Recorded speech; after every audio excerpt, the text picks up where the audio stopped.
Uma carroça de 100 kg de massa desliza por 100 metros ao longo de uma ladeira de 37 graus de inclinação com a horizontal.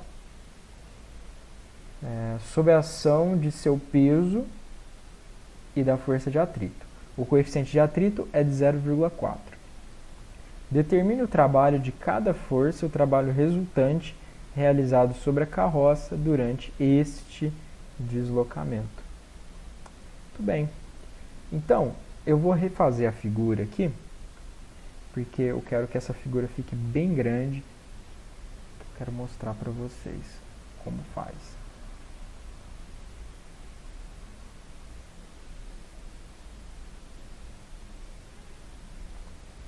Tá, então, eu vou desenhar a minha carroça aqui assim.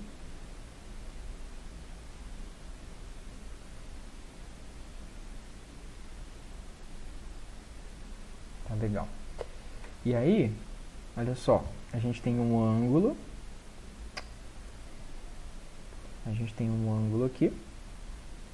Vamos chamar ele de ângulo θ, mas ele vale 37 graus, né? Pela nosso exercício. Aqui é um ângulo reto, 90 graus, né? Então vejam, a gente tem que fazer um diagrama de forças aqui no bloco para ver o que está acontecendo, né? Então vamos lá. A primeira força que a gente tem é a força peso. E a força peso, ela sempre aponta para baixo, tá? A outra força, a gente tem uma força normal. A força normal sempre aparece quando a gente tem contato, né? Então, olha só. A força normal, ela é perpendicular à superfície. Essa é a força normal, tá? Agora, quando você solta esse bloquinho aqui, né, a carroça, ele desliza, então, ele desliza neste sentido aqui, tá? Então, aqui está ocorrendo o movimento, né? Bom, se o movimento está ocorrendo aqui, aparece uma outra força, que é a força de atrito entre a superfície e o bloco, e essa força de atrito aponta para trás, aponta no sentido contrário ao do movimento, tá? E aí, claro, ele me disse que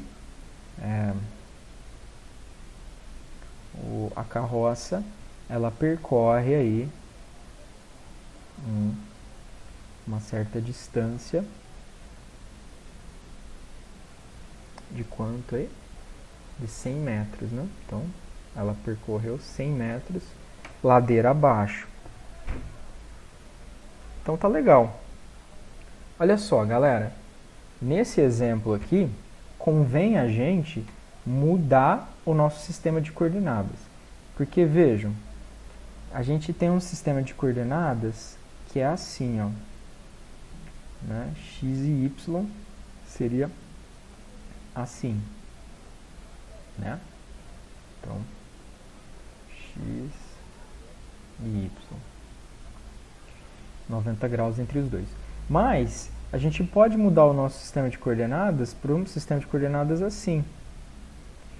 Em que eu falo agora que aqui é o meu Y e aqui, por exemplo, é o meu X. E eu permaneço com 90 graus entre eles. Tá? Então, o importante é permanecer 90 graus entre eles. Então, olha só. Vou fazer esse sistema de coordenadas bem aqui, ó. Aqui é o meu Y. E aqui é o meu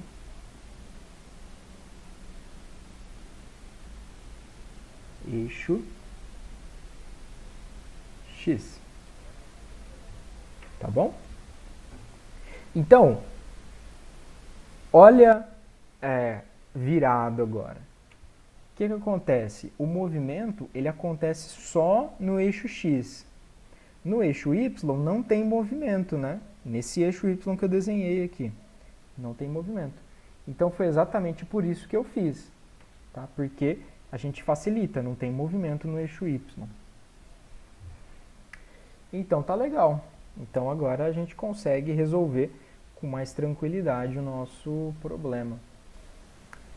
Percebam uma coisa aqui, moçada. A gente tem que lidar única e exclusivamente com esse ângulo θ aqui. Tá? E aí, eu vou dizer para vocês o seguinte. Olha só, pega o P aqui. Se você levar o P até lá embaixo, você vai ver que aqui ó, é um ângulo de 90 graus. E aí, se aqui é um ângulo de 90 graus, significa que esse ângulo aqui ó, é de 90 menos θ. Tá? Isso é um pouco difícil de ver da primeira vez, tá? Mas é assim mesmo. E aí, olha só, o ângulo daqui até aqui é de 90 graus. Tá? Então percebam, se aqui é 90 menos θ, quanto que vai ser esse cara aqui, ó? Esse cara aqui vai ser um ângulo θ. Tá bom? Então, vocês vão ver no vídeo, né, como é que fica. Deixa eu apagar aqui. Mas assim, sempre que vocês tiverem dúvidas, vocês recorram a isso para descobrir qual os ângulos, tá? Deixa eu apagar. Que agora vocês já sabem qual é o ângulo. Que bagunça que ficou. Então, vamos colocar aqui, ó. Esse é o nosso ângulo θ. Tá? Então, moçada, vocês sempre façam análise aí para descobrir como que esse ângulo aqui se relaciona com os outros que você tem. Muito bem. Por que que isso é importante? Por causa do seguinte, ó. Essa força-peso, a gente vai ter que decompor ela nas suas componentes. Então, aqui e aqui, ó. Então, vai ficar uma força-peso aqui, uma força-peso aqui. Então, esse daqui é o nosso PY. E esse daqui é o nosso PX. Tá certo? Muito bem. Agora a gente pode calcular o trabalho de cada uma delas aí, né? Agora tá fácil. Vamos começar calculando o trabalho da força-peso? Veja, trabalho da força-peso, vou colocar aqui a equação de novo, ó. Trabalho é igual a força vezes a distância. E aí, ó, tem que ser ao longo dessa distância aqui, né? Que é onde ocorre o movimento. Então, que força que está aqui? Px. O Px é positivo ou negativo? É positivo, porque olha para onde a gente colocou o nosso x, né? A gente colocou ele para cá, então, positivo. Vezes o ΔX, que é a distância percorrida. Então, Px vai ser força-peso, né, que é mg, vezes... Agora, olha só, tá sem o ângulo aqui, né? Tá sem o ângulo, então é seno do ângulo θ, vezes o ΔX percorrido. Tá? Então, vejam, a massa vale 100 kg. O G, ele falou para mim usar algum G? falou, ó, 10. G é 10. Seno de, quanto vale esse ângulo aqui? 37 graus, né? Então, vou colocar aqui, ó, esse ângulo θ é de 37 graus. Então, ele já falou para mim quanto vale seno de 37, né? Ó, seno de 37 vale 0,6. Na hora é só calcular na calculadora. 0,6. Vezes, qual que é o ΔX? 100. Portanto, quanto vale o trabalho devido à força-peso? 100 vezes 10 vezes 0,6 vezes 100 de novo. Vale 60.000 joules. Tá? Ou 60 quilojoules. Tá? Então, esse é o trabalho da força-peso. E o trabalho da força de atrito? Vamos descobrir ele agora. Ó, trabalho é força vezes a distância. Então, força de atrito é menos Fat, né? Menos, porque está para trás, vezes o ΔX. Fat é menos μ vezes a força normal. Poxa, e agora, para descobrir a força normal? Mesma coisa, ó. A gente pode fazer a soma das forças no eixo Y, como naquele outro exemplo. Agora veja, o movimento acontece somente no eixo X. No eixo Y não tem movimento, portanto, a soma das forças dá 0. Então, eu tenho a normal para cima e eu tenho o meu PY para baixo. Então, isso quer dizer para mim que a força normal é igual ao PY. Ou seja, mg vezes, olha, cosseno do ângulo θ, né? Por que cosseno? Porque está com o ângulo. Então, cosseno do ângulo θ. Então, essa é a força normal. Olha lá. Menos μ vezes mg cosseno do ângulo θ vezes ΔX. μ, quanto que ele falou que era mesmo? 0,4.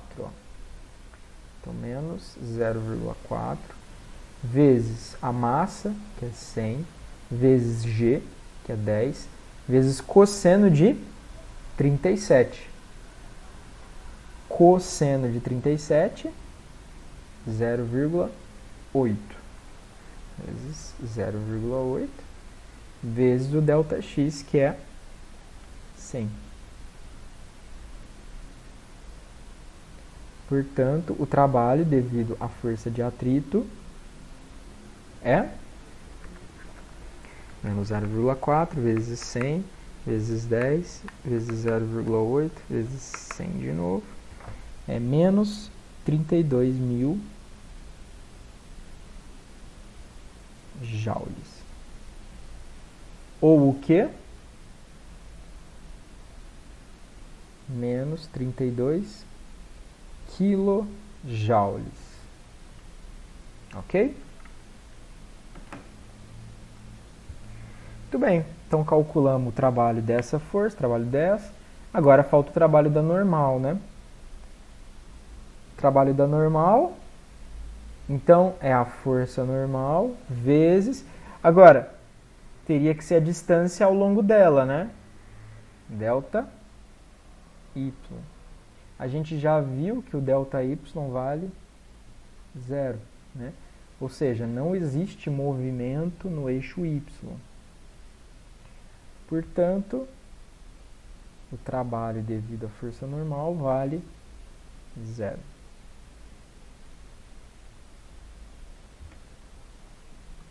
Então, quanto que vale o trabalho total? vale 60 kJ menos 32 kJ. Ou seja, 32, 28 kJ, ou 28.000 joules. Tudo bem? Então, esse problema, galera, vocês tinham que fazer essa análise aqui. Agora, eu recomendo para vocês sempre fazer um desenho bem grande, que é para você descobrir onde estão os ângulos aí, tá? Então, refaçam ele aí para vocês ficarem craques aí nesse exercício.